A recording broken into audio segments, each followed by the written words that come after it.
Islam dan ilmu pengetahuan. Yang pertama adalah keutamaan ilmu. Keutamaan ilmu ini ada 5 subbab, yaitu yang pertama, hasad yang diperbolehkan.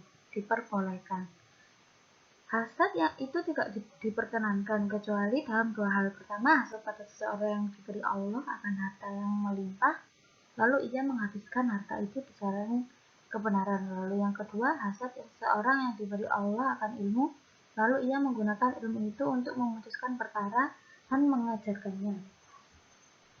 Lalu yang kedua, memudahkan penuntut ilmu masuk surga.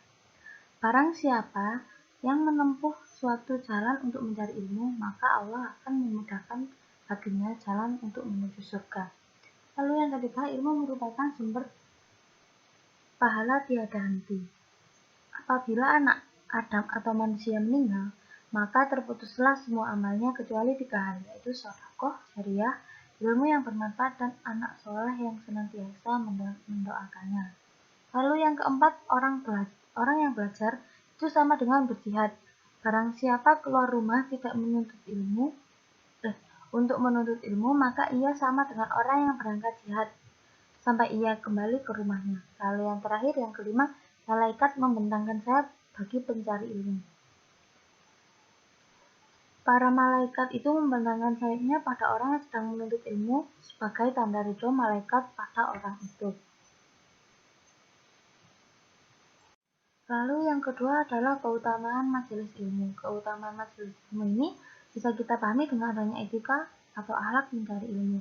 Lalu yang ketiga ada keutamaan ilmuwan. Ada 4 sebab, yaitu ditinggikan derajatnya. Yang kedua, dimohonkan ampunan oleh penduduk langit dan bumi. Yang ketiga, memperoleh keutamaan di atas ahli ibadah.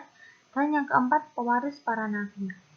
Lalu yang keempat adalah prinsip Islam dalam pengembangan iptek.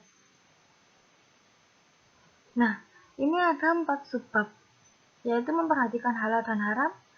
Yang keempat adalah memperhatikan maslahat bagi masyarakat umum, manfaatnya maksudnya. Lalu yang ketiga, memperhatikan skala prioritas. Yang keempat, menjauhi sikap tabdzir.